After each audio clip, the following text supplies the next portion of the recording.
A paz do Senhor Jesus, meu irmão, minha irmã.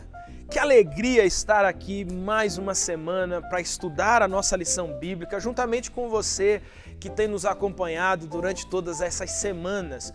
Nós estamos nessa série de lições falando sobre a sabedoria do Eclesiastes. Nós estamos tirando esses conselhos para a nossa vida. Na nossa última lição falamos sobre os bons conselhos e na lição de hoje nós vamos estudar sobre as perguntas cruciais para a nossa vida, as perguntas cruciais para a nossa existência. Bom, antes da gente entrar na nossa lição bíblica, eu queria que você curtisse aqui o nosso vídeo, que você compartilhasse esse vídeo com os seus contatos. Se você ainda não é inscrito em nosso canal, que você se inscrevesse aqui, clica aqui embaixo aqui em inscrever-se para que você tenha acesso a toda a programação que tem sido desenvolvida semana após semana para abençoar sua vida, para abençoar sua família, para contribuir com o seu crescimento espiritual, com a sua vida espiritual diante de Deus. Então, tudo isso é feito com muito carinho, com muita dedicação, com compromisso diante de Deus, diante da palavra de Deus, para que você seja edificado pela palavra de Deus. Amém? Bom, hoje nós vamos caminhar um pouquinho mais para a sexta lição dessa nossa série. E eu queria que você pegasse aí a sua lição bíblica, que você pegasse aí a sua Bíblia Sagrada, porque nós vamos estudar a palavra de Deus nesse momento e você é nosso convidado.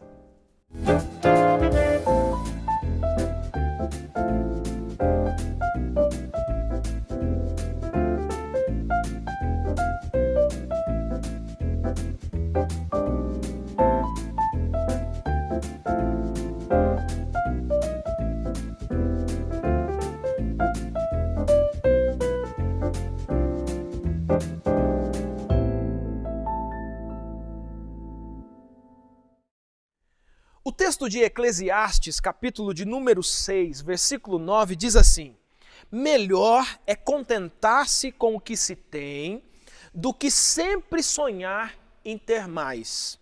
Isso também é ilusão, é correr atrás do vento. Você já ouviu uma expressão que diz assim: melhor é ter um na mão do que ficar sonhando com dois? É mais ou menos disso que o Eclesiastes vai tratar aqui. Sobre essa ilusão que às vezes nós temos de sempre correr atrás do que a gente não tem, de sempre querer mais e de nunca exercitar na nossa vida essa palavrinha, contentamento. Uma das grandes discussões da filosofia está relacionada com a felicidade. O que é felicidade? O que de fato é a felicidade? Há um consenso de que não é fácil determinar ou descrever o que é felicidade. Mas o mais próximo que nós chegamos de termos uma alegria e de encontrarmos um sentido na vida está no contentamento. Em viver a vida contente, exatamente com aquilo que nós temos e não passar a vida inteira amargurado, correndo atrás daquilo que a gente não tem. Eu estive em 2019 numa viagem missionária até Angola, na África. E em desses momentos, em um dos momentos da nossa viagem, eu estava conversando com o nosso guia que estava dirigindo o carro para a gente e tal. E numa conversa com ele, eu perguntei assim: Você tem falta de alguma coisa? Como que é a sua vida, né? Com a sua esposa, com a sua filhinha? O que falta para vocês? Obviamente que nós estávamos fazendo aquela pergunta porque depois dele ter nos servido por tanto tempo, nós queríamos dar um presente para ele. Mas fui surpreendido, fomos, né? O pastor Zé de Oliveira e eu fomos surpreendidos com a resposta que ele nos deu. Ele disse: pastor, eu não tenho falta de nada. E, assim, nos surpreendeu porque parecia um grande paradoxo de nós estarmos onde estávamos, com a realidade que nós estávamos enxergando com os nossos olhos e ouvir uma pessoa dizer que não sentia falta de nada. Aí eu perguntei a ele: Mas por que você não sente falta se a gente olha assim muitas coisas faltando? Aí ele disse assim: pastor, só sente falta quem não está contente com aquilo que Deus já entregou. E ele disse assim: olha, eu levanto de manhã e eu observo o que eu tenho.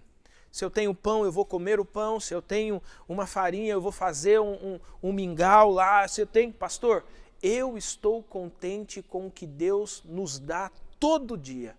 Por isso, pastor, eu não tenho tempo de ficar triste porque eu não sinto falta de nada. É interessante isso, porque muitas vezes nós somos levados, nós somos tomados a viver uma vida sempre angustiada, triste, abatida, porque a gente não tem o que a gente gostaria de ter. A pergunta é: será que esse versículo 9, melhor é contentar-se com o que tem do que sempre sonhar em ter mais, não é algo que Deus precisa também ministrar na sua vida hoje? Bom, a nossa lição de hoje, Perguntas Cruciais, tem algumas perguntas e respostas, e para nos ajudar nessas perguntas e respostas, está conosco aqui o pastor Willy mais uma vez. Pastor Willy, seja muito bem-vindo mais uma vez aqui com a gente. Espero que esse nosso tempo aqui seja um tempo abençoador também. Amém, amém, pastor. Satisfação muito grande estar aqui com você, mais uma vez com os nossos irmãos e irmãs. Que esse seja um tempo abençoado, né? Que Deus nos dê mais uma vez luz para lidar com a palavra dele. Amém, amém. Bom, pastor Willy, se a gente for direto aqui para a nossa primeira pergunta, e de repente a gente vai para a primeira pergunta e vamos intercalando aí os comentários, né? E ela vai citar o capítulo 6, versículos 6, 8, 11 e 12. E ela faz a seguinte pergunta: por que o autor do Eclesiastes utiliza perguntas em sua exposição? E aí ele usa a introdução aqui, deixa a introdução também como uma base para a gente responder essa pergunta. Mas, basicamente, aqui no capítulo 6, o escritor do Eclesiastes, ele faz alguns questionamentos, ele levanta alguns questionamentos, e a pergunta é essa: por que ele se utiliza dessa ferramenta, né, de perguntas aí? Eu gosto muito do Eclesiastes. Talvez seja porque é uma das minhas matérias no setup, porque eu estou em débito, né? Faz tempo que eu não faço. Mas é uma das matérias, e eu gosto muito do Eclesiastes porque ele é uma pessoa que parou para pensar. Né? O Eclesiastes, ele não simplesmente cedeu ao ritmo comum da vida, mas o Eclesiastes, ele foi atrás de perguntas, ele foi atrás de respostas, ele fez perguntas, ele olhou por cima do muro, que a gente fala, né? Ele não estava simplesmente adaptado a uma rotina da vida, a um ciclo da vida, como a maioria da gente passa. Mas ele olhou para a vida, ele buscou respostas, ele fez questões, e ele trabalhava com essa questão das questões, e eu gosto muito das questões dele, porque ele justamente, quando ele pergunta, ele na pergunta realça algumas verdades. Então não é só uma pergunta, né? É uma pergunta que já está aguçando ali, apontando algumas verdades, né? Jesus, o Senhor usou muito disso, né? O que adianta o homem ganhar o mundo e perder a sua alma? É uma questão com apontamento de uma verdade, né? Ele está ali perguntando e ao mesmo tempo afirmando, mostrando. E ao mesmo tempo ele também nos chama à reflexão. Então ele já está apontando uma verdade e chamando a gente para a reflexão. Deixa eu ler aqui o versículo 6, que é um desses versículos que fazem isso com a gente, né? Ele fala assim, ó, capítulo 6, versículo 6. Pois de que lhe valeria viver 2000 anos sem desfrutar da sua prosperidade? O que vale um homem viver 2000 anos sem desfrutar aquilo que ele conseguiu nesses 2000 anos? Afinal, não vão todos para o mesmo lugar? Ou seja, como é amargo, né? É um apontamento de uma realidade com um chamado à reflexão. Não adianta você viver 2000 anos se você viver 2000 anos mal. Não faz sentido. Talvez você viva 40 bem. Aliás, a expressão que ele usa aqui é forte, né? Que ele diz, é melhor que você tivesse sido abortado, né? Era melhor não ter nascido, né? É agressivo, né? Porque assim, é óbvio que ele não está aqui hostilizando a questão do aborto, né? Que é uma questão muito séria. E olhando para a seriedade do aborto, ele fala, é pior ainda. Você viver 2000 anos mal do que você nascer e morrer. Então, é essa a ideia. Então, ele usa de questões na expectativa de não só apontar verdades enquanto ele pergunta, mas ele não define, ele joga isso como uma pergunta, chamando a gente para a reflexão. Jesus, quando a gente lê o livro do Eclesiastes, a gente percebe que muitos dos princípios do Eclesiastes estão nos evangelhos e nos ensinos de Jesus. Pega o evangelho de Mateus 6, quando Jesus fala sobre a nossa inquietação, a nossa ansiedade, você vai ver que está muito embutido aqui nos princípios do Eclesiastes. E Jesus, o Senhor, ele trabalhou muito com isso. Eu gosto muito daquele hábito que Jesus tinha, onde ele não dava a resposta, né? O homem vem e pergunta para ele assim, qual é o maior mandamento da lei? Eu falo, cara, o que você acha? Ele dá outra pergunta, né? Eu gosto muito disso, né? Desse Eu ouvi chamado, uma pessoa né? dizendo uma vez que pessoas inteligentes respondem perguntas com perguntas. Não é interessante isso, né? Essa mente aberta, chamando a gente para reflexão, que sabe, é lógico que o Senhor saberia esgotar os assuntos, mas a gente sabe que a gente não esgota as questões. Então, Jesus trabalha muito parecido também com Salomão nessa questão de trazer a gente ao pensamento, à argumentação, faz a gente perceber que o Evangelho, ele tira a gente da nossa área de conforto, né? A gente não está atrás de respostas prontas, mas a gente está atrás de encontrar caminhos verdadeiros segundo a vontade de Deus. Eu gosto desse confronto do Evangelho, que é metanoia, né? É levar você a pensar, é levar você à reflexão. O apóstolo Paulo fala em Efésios capítulo 2, se eu não me engano, mas acho que é ali, onde ele fala assim, antigamente todos vocês seguiam o rumo natural do mundo, ou seja, a multidão estava indo, vocês estavam indo. Estava indo atrás. Mas Deus resgatou vocês, né? Tirou vocês do ritmo normal. A mente de vocês está sendo transformada, o coração de vocês está sendo transformado pelo poder do Evangelho. Então, esse ambiente, que o Eclesiastes traz para a gente aqui, de refletir, pensar a vida, pensar o ritmo comum da vida, repensar, para a gente que está no Evangelho, repensar o que é ser um homem para a glória de Deus, uma mulher para a glória de Deus, um profissional para a glória de Deus, a gente não está mais no fluxo comum. Então, é isso que o Salomão faz com a gente, e é bem legal isso, chamar a gente para esse campo da reflexão. Da reflexão, né? E as perguntas, elas obrigam a isso, né? Sim. Perguntas obrigam, e até pensando aqui nesse método, né, de Jesus, né, de pergunta, ele responde com outra pergunta, né, e é justamente isso, né, o cara pergunta, ele dá uma outra pergunta, automaticamente esse camarada precisa começar a refletir naquilo que ele está perguntando, né? Sim. Então perguntas aguçam a reflexão, né? Estou lembrando nesse contexto, né, que surge até a questão do samaritano. Mas quem é meu próximo? Deixa eu contar uma história para você. Sim. Ele não podia falar, o teu próximo é quem está perto de você. Não. É. Mas um homem caiu no caminho, o outro passou. Então, há todo um chamado à reflexão, Aprofunda a à reflexão, introspecção, né? porque isso leva para o coração, né? Dizem que uma maneira de falar que aquilo que vai para a mente, se a gente não separa, vai descer para o coração e vai governar as nossas atitudes. Ações. Mas a questão faz ir para o coração, isso é bem interessante. Eu falar que o mandamento é assim, porque é assim, pronto, final, talvez fique exterior, né? Mas quando eu reflito, entendo e deixo, eu falo, cara, é isso. Esse negócio vai para o meu coração e começa a mudar a minha vida. Legal.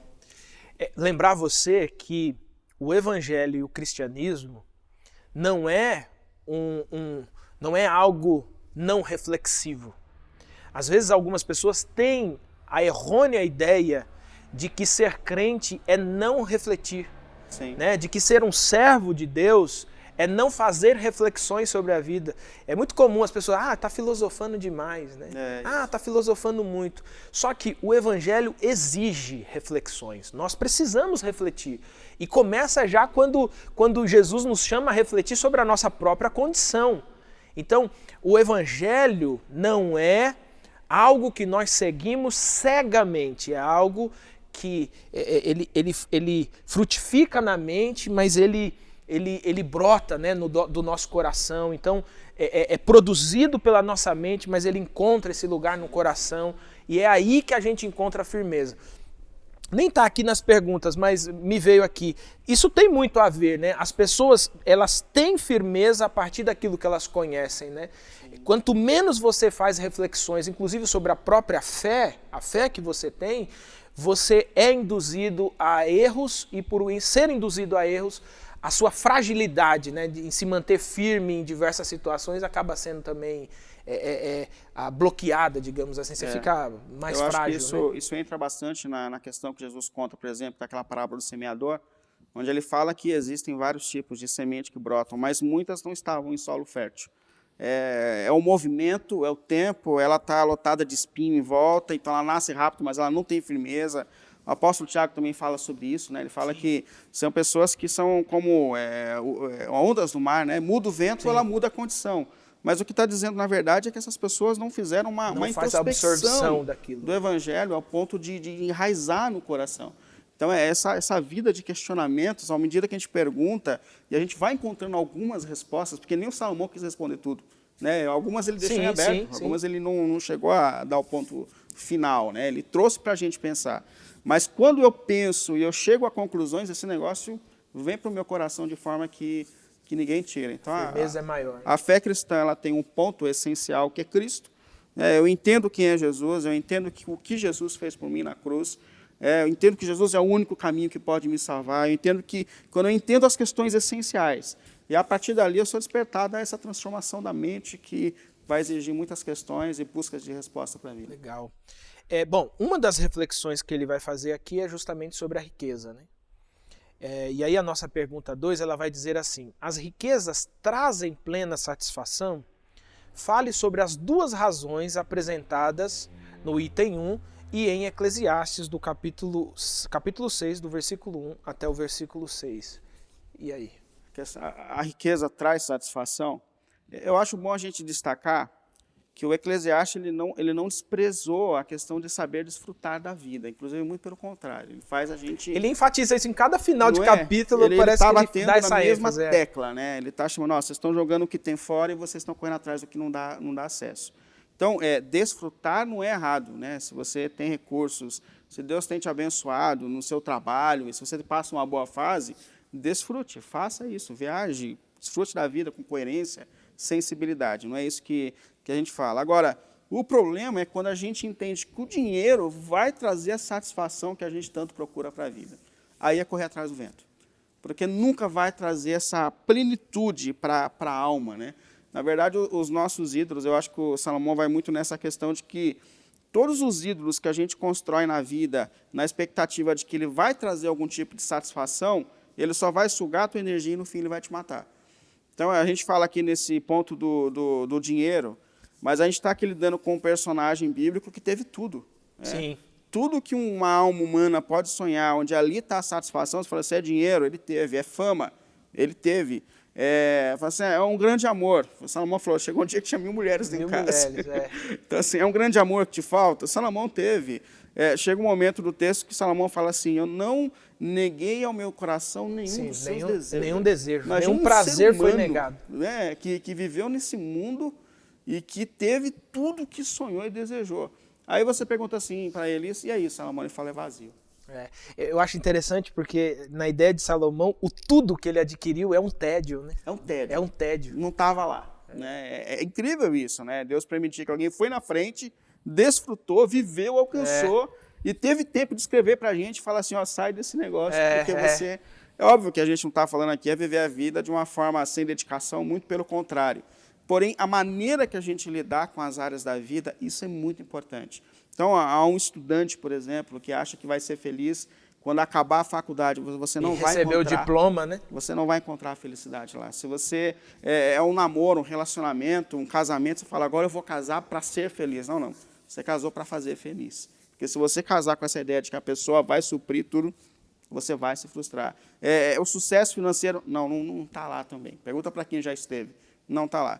Então, é bem importante a gente perceber que ele está dizendo que essa maneira de lidar com o dinheiro e com os recursos financeiros, isso não vai trazer a satisfação que a gente precisa. Ele coloca até duas razões aqui. Primeiro, não vou ler aqui, mas está dos versículos 1 ao 6, mas acho que vai ficar um pouco extenso para a gente ler.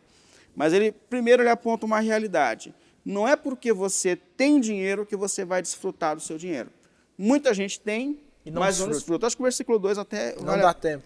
Aqui dá para a gente ler. Deus dá riquezas, bens e honra ao homem, de modo que não lhe falte nada que os seus olhos desejem. Mas Deus não permite desfrutar de tais coisas. E outros as desfrutam em seu lugar.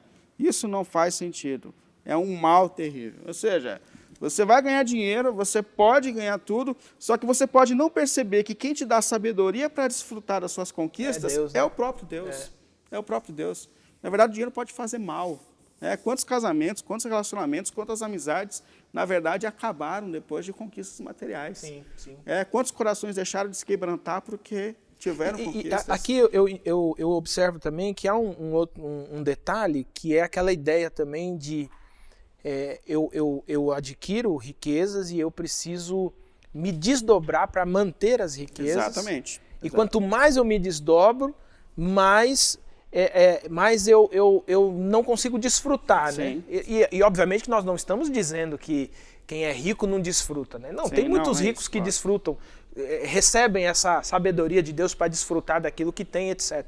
Mas aqui a concentração é em alguém que coloca todo o foco da sua vida em adquirir. Sim. Então, assim, eu posso ter, sei lá, eu posso morar em uma casa. Eu posso ter duas. Eu posso ter uma que eu moro, eu posso ter uma que eu passo as férias. Você tem duas? Não, eu não. Eu não tenho nenhuma. Mas qual é o sentido de ter 10? Sim. E aí quando você tem 10, você diz, não, eu quero mais 5. E aí quando ele vai olhando, e aqui, pelo menos eu interpreto assim, né? A ideia é mais ou menos o seguinte, você vai morrer. E quando você morrer, alguém que não lutou o mesmo que você para ter isso, vai desfrutar do que você conquistou. Só que vai desfrutar não da mesma forma, porque não soube a força que você gastou para a conquista. Exatamente. Terrível, por isso que tem aquele ditado, né? Como é que é? Pai rico... Não. Pai rico, filho snob, neto pobre. Né? Isso aí. Porque o cara é rico aqui, então ele sabe quanto custa R$1. O filho dele não sabe. Ele morreu aqui, o filho pega a herança, esnoba. E o coitado do neto, quando nascer aqui, já não tem mais a herança. Né? Então a primeira é justamente essa questão. Você pode ter muito, mas você pode não desfrutar desse muito que você tem. Até uma outra fala de Salomão, onde ele fala, né, que um dos problemas de preocupações e tensões é o fato de se ter muito. Né? Você tem muitas coisas. No momento de pandemia, você vai estar muito tenso, porque você tem muito a perder. Eu só tô Quem tem muito, tem muito a que perder. É isso mesmo. A gente só está preocupado com o carnê ali, alguma coisinha assim, né? Que a gente não tem. Com as empresas que vão falir e tal. Então, quanto mais você tem, mais preocupação. E outra coisa que ele aponta aqui também é que o fato de você ter muito dinheiro não lhe trará a dignidade que você procura. Isso é bem importante também. Porque você correu, fala assim, eu conquistei um nome extraordinário, uma dignidade. Cara, você vai morrer, seu nome vai ser esquecido do mesmo jeito. Portanto, viva. Desfrute da vida. Desfrute da vida. E é interessante essa expressão, né? Vão todos para o mesmo lugar, né? Todo mundo vai para o mesmo lugar. O que teve um nome reconhecido, famoso, não, vai para o mesmo lugar. No mesmo lugar. E a ideia aqui é que todos vão para o esquecimento, né? Todo mundo continua vivendo a vida para além daqueles que morrem, né? Sim, sim. Por isso que tem aquele ditado, né, que viúva é quem morre, né? Porque a vida de fato continua, né?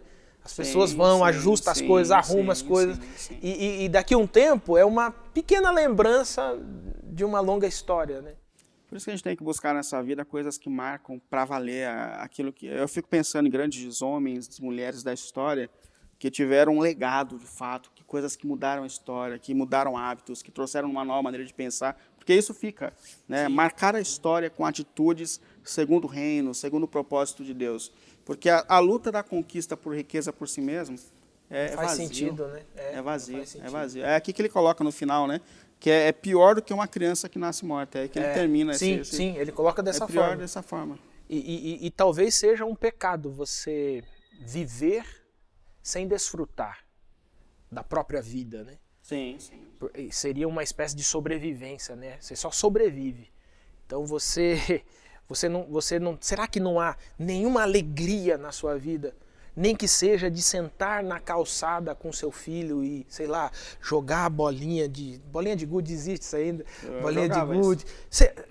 Esse tipo de alegria, né? Porque, de fato, às vezes a gente não tem condições de ter ou de conquistar grandes coisas. Mas nas poucas coisas que a gente tem, será que a gente não consegue encontrar satisfação, alegria nisso que você está dizendo, que é aquilo que marca, aquilo que fica guardado, né? Não, meu pai não deixou dinheiro de herança pra gente, mas deixou uma história. Né? Sim. Meu pai não deixou dinheiro, mas assim, eu me lembro dessa viagem que eu fiz, eu me lembro daquilo que eu fiz. Né? É engraçado que essas coisas são as que ficam, né? É uma luta na sala de casa que você fez com teu pai numa brincadeira. Exato. É o exato. momento que você fazia do caminho para levar para a escola. Meu filho, ele estudou na primeira escolinha dele, agora ele está na primeira série.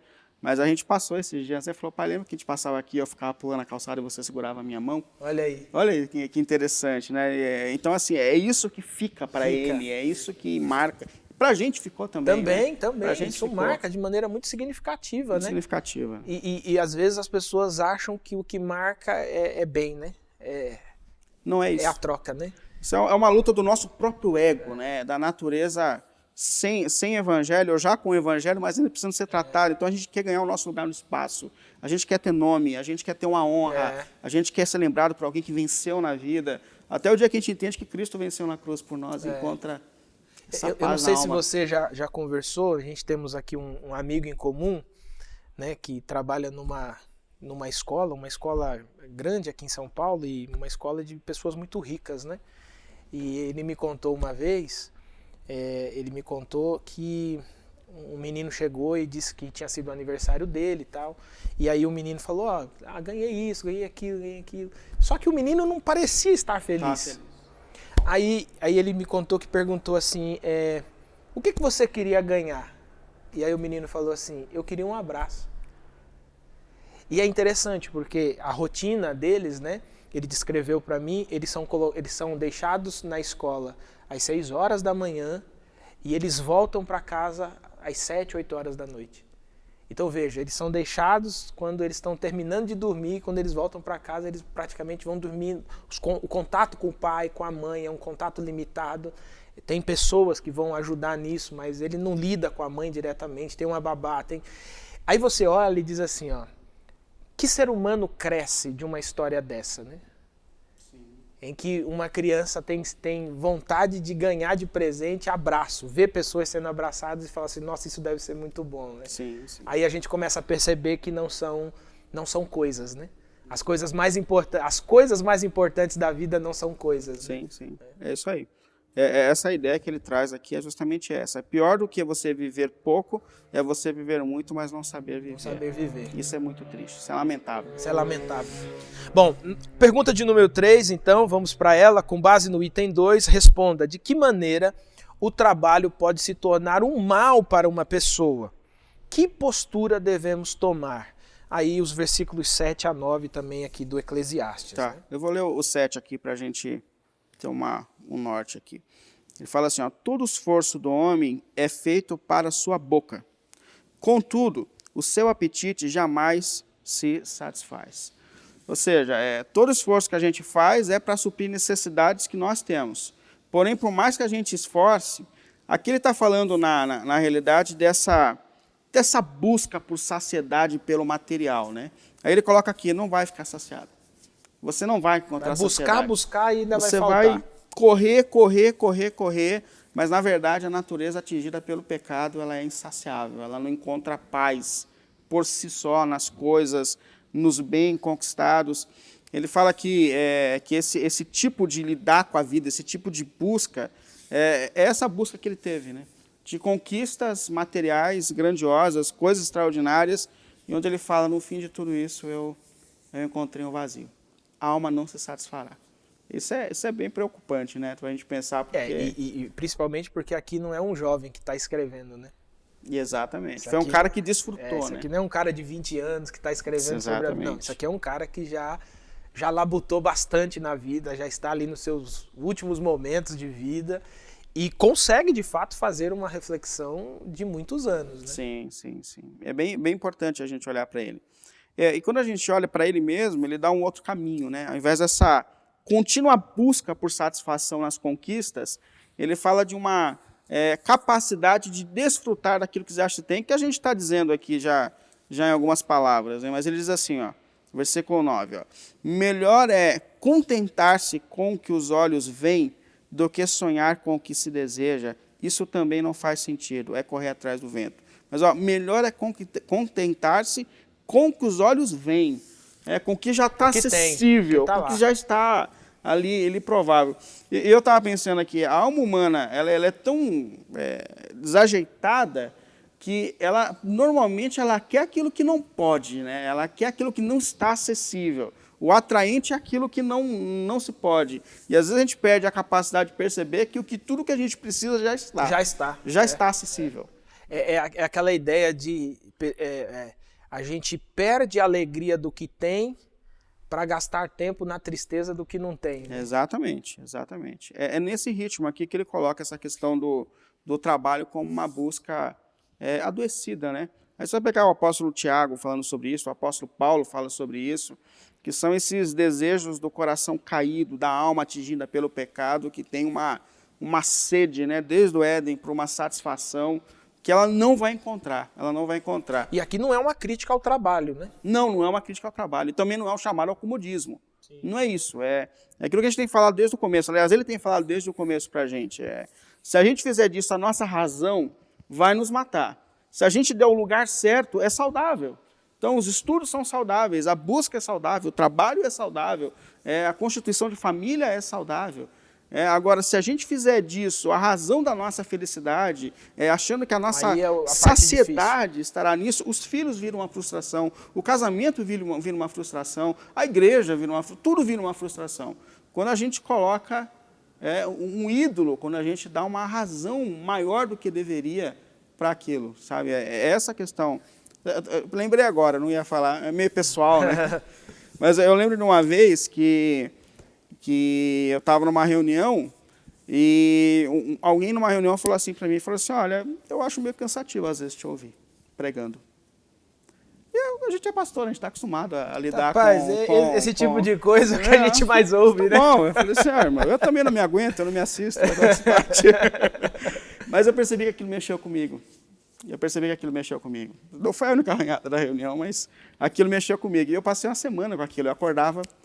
Aí, em algum momento, eu me coloquei diante de Deus e eu acho que Deus tocou no meu coração de alguma forma para eu pensar, esse negócio não tem se tornado um ego talvez maior do que deveria para você? Esse negócio não ocupou na tua vida uma questão maior do que deveria? Será que a razão da sua pregação, por mais que eu ore para que isso não aconteça, não estava mais em você do que na evidência do nome de Cristo?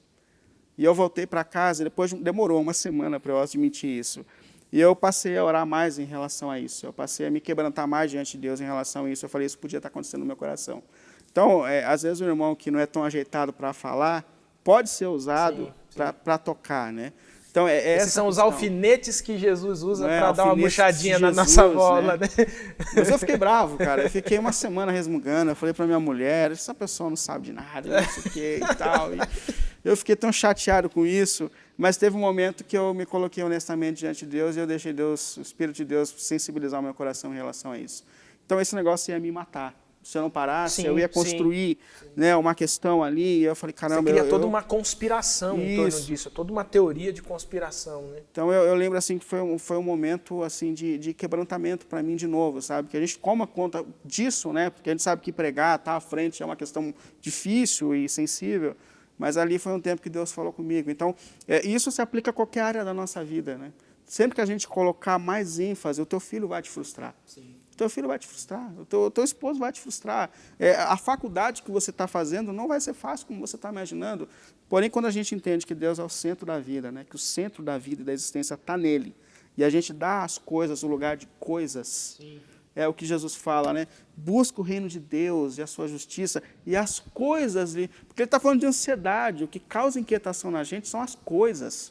As coisas. E isso é fruto da vaidade do próprio coração humano. Fruto da vaidade humana. E não se engane, meu irmão, minha irmã, o coração humano tem uma capacidade incrível de criar vaidades. Sim. Ainda que sejam vaidades para o reino de Deus, né?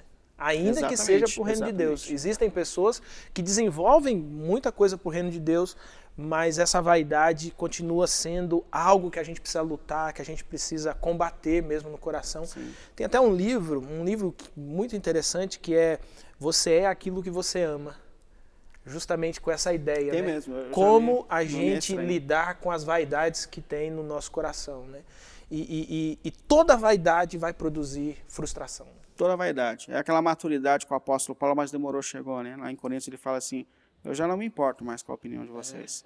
Eu tô orando a Jesus para Irmão, chegar se nesse chegar ali, estágio vai ser da vida, um que é ápice, saudável, né? Um cara que ama a igreja, que está disposto a morrer também pela É. igreja, mas ele fala, gente, desculpa, eu sei que tem gente falando que eu não sou apóstolo, que eu O não tenho elogio de autoridade, vocês não me causa mas impressão. não é mais isso. Mas a ofensa também não me causa Já mais não- tamanha impressão, o né? centro O meu sono não é perdido mais nessas coisas. É uma maturidade né? extraordinária. É uma maturidade né? muito Então, grande. a gente percebe que o trabalho ele pode ser um Porque problema. ainda quando ele hoje a vira- gente tem essa capacidade de perder noites de sono depois de uma Sim, crítica, sim, depois de sim, alguma coisa sim, assim. Sim, sim. Eu tomo um remedinho.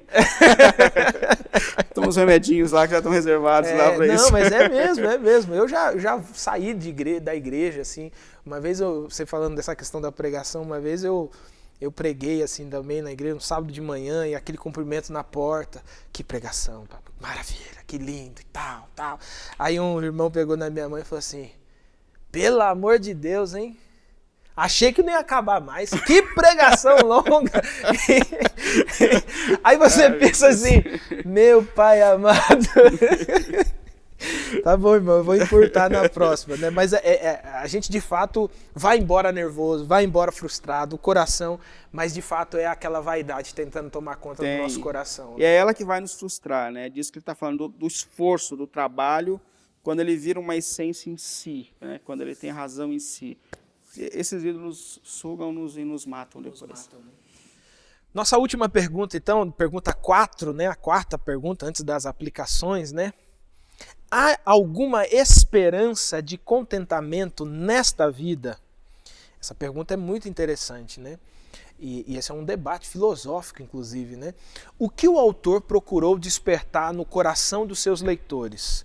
Item 3, né, do comentário, e Eclesiastes, os versículos 10 até 12, né? Tem outras citações aqui, como Jó 42 e Romanos 12, mas como que, afinal, né, há esperança de contentamento nessa vida? Eu vou ler o 10 aqui para a gente. Eclesiastes não é fácil de entender, né? Mas eu vou ler o 10 aqui para a gente tentar uma reflexão. Ele diz assim, ó, no versículo 10 do capítulo 6. Tudo que já existe já recebeu nome, e já se sabe o que o homem é. Não se pode lutar contra alguém mais forte. Não tem como a gente fugir dessa realidade de que ele está levando a gente para Deus. Né? Há um ser sobre a história. Há alguém que conhece todas as coisas. A gente vai se esforçar pelo primeiro trabalho, dos estudos, mas a gente não vai conseguir ter a rédea da vida, da alegria e da satisfação nas nossas mãos. Porém, ele fala, mas tem alguém que já sabe das coisas. Já sabe. Tem alguém que já está lá. Tem alguém que pode te ajudar a se alinhar no ciclo da vida. Eu acho isso extraordinário. Aí ele tenta tirar a gente dessa questão de o que me trará felicidade para nos levar àquele que pode me dar felicidade. E aqui ele fala de uma felicidade eterna, né? De uma felicidade eterna. É aquele que pode dizer o que será depois. Né? Depois de você ter passado Exatamente. debaixo do sol, o que fica do outro lado? Só ele pode dizer o que vem depois. Né? É esse mesmo que está usando esse cara que viveu na frente e fala assim, conta para eles. Volta lá e conta para eles. Entendeu? E é experimental, né? Isso aqui não é teoria, né? Isso aqui é experimental, né? É experimental. Então ele aponta para a gente justamente, deixa eu ler também aqui o versículo 12, que ele traz a gente para essa reflexão. Ó. Na verdade, quem sabe o que é bom para o homem nos poucos dias da sua vida vazia, em que ele passa como uma sombra? Quem poderá contar-lhe o que acontecerá debaixo do sol depois que ele partir? Ou seja, quem é que sabe das coisas? Quem é que está de fato no domínio de todas as coisas? E a verdadeira alegria, a felicidade, ela só vai acontecer quando a gente alinha a nossa vida, a nossa história ao nosso Deus Criador. É aqui que está. A gente vai tentar encontrar alegria em muitas fontes. Isso é natural do ser humano. Mas todas as fontes vão nos frustrar. Todas, até as coisas boas. Até as coisas boas. Até as coisas boas, até o casamento, até os filhos. Até coisas boas geram tédio. Né? Uma coisa você vai falar assim, poxa vida, é vazio. Essa expressão vazio, né? Do que é extraordinário. Fala, vazio. Cheguei lá, não estava lá. Não estava lá. Mas tem alguém que sabe. Tem alguém que pode te dar alegria. E esse alguém é o Deus que te criou. E eu acho que isso aqui remonta, inclusive, o capítulo 3, né? Quando ele fala que há um vazio no ser humano. Há um vazio, é isso. Né? Eu não lembro agora se foi Agostinho que disse isso, mas ele parafraseando isso, ele diz que há um vazio no coração humano do tamanho de Deus. Né? Eu acho que foi Agostinho, a gente vai errar junto. Vamos errar junto. Que é justamente essa ideia. Às vezes a gente tenta preencher e o máximo que a gente consegue é algumas beiras desse espaço, dessa grande lacuna, né? No carro novo, na casa, na viagem, nas pessoas. Mas esse grande espaço só é preenchido mesmo quando a gente traz Deus para habitar totalmente, Deus, completamente a sua na nossa vontade, vida. os seus propósitos, é Ele que dá sentido para a nossa existência. Amém. Glória a Deus por isso. Bom, Pastor Willy, para a gente chegar aqui, caminhar para o finalmente aqui, temos essas duas últimas questões aqui, que são as aplicações aqui da nossa lição. Eu queria que você fizesse um aparado aí dessas duas aplicações e apresentasse para a gente nessas duas últimas questões aí. Tá, finalizar, tentar unir um pouco aqui das duas questões. Mas o que ele finaliza aqui dizendo é, primeiro, que a satisfação de fato não estará nas coisas.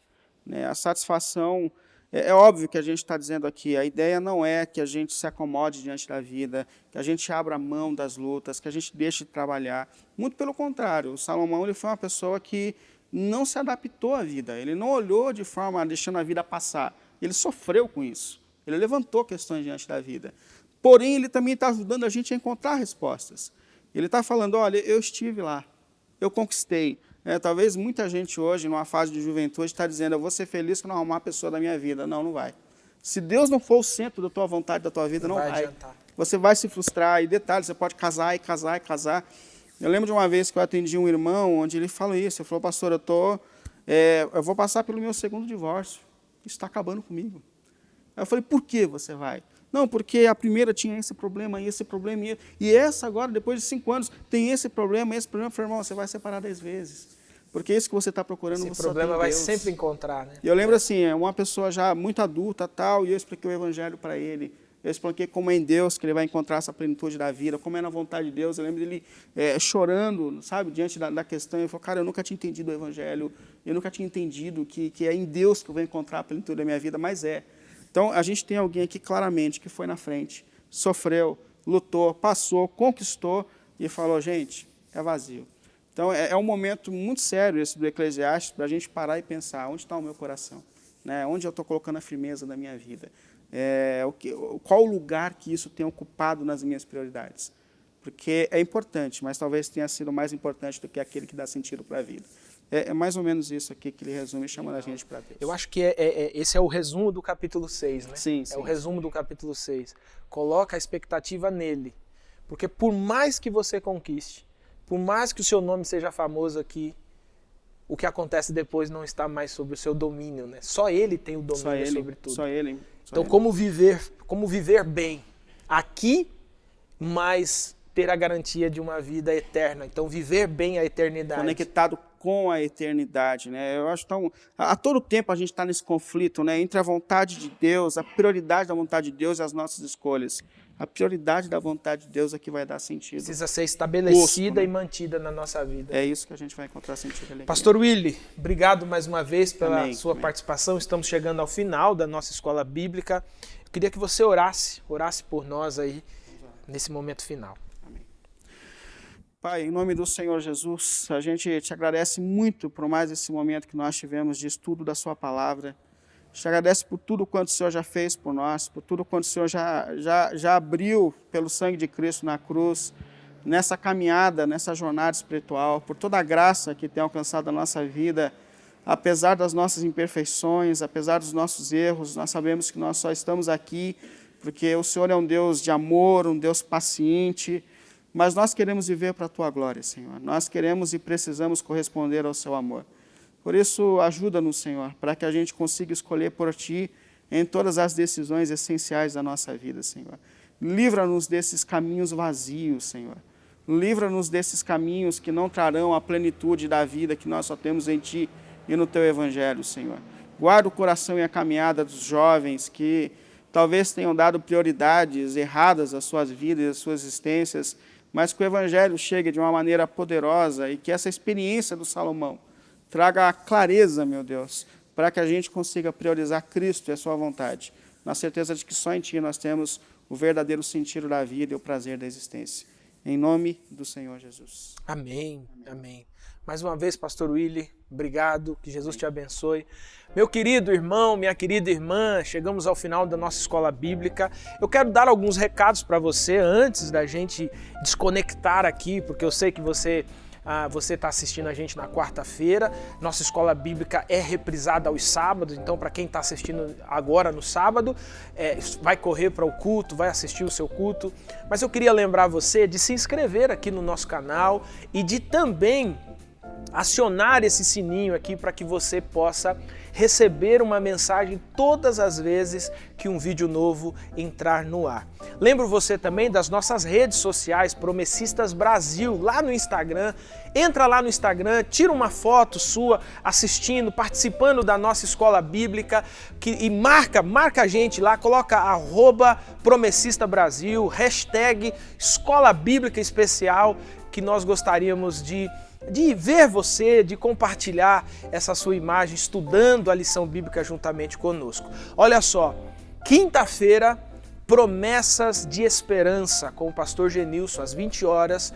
Você também tem encontro marcado com a gente aos sábados, é a reprise da nossa escola bíblica. Segunda-feira, Texto e Contexto com o pastor Eleilton. E às terças-feiras, Conexão Feminina, um trabalho aí, uma programação das mulheres, do Ministério de Mulheres da nossa igreja. Então, você tem todos os dias da semana algo acontecendo para que a sua vida seja edificada. Que Jesus te abençoe e que você tenha bons estudos. Até a próxima semana.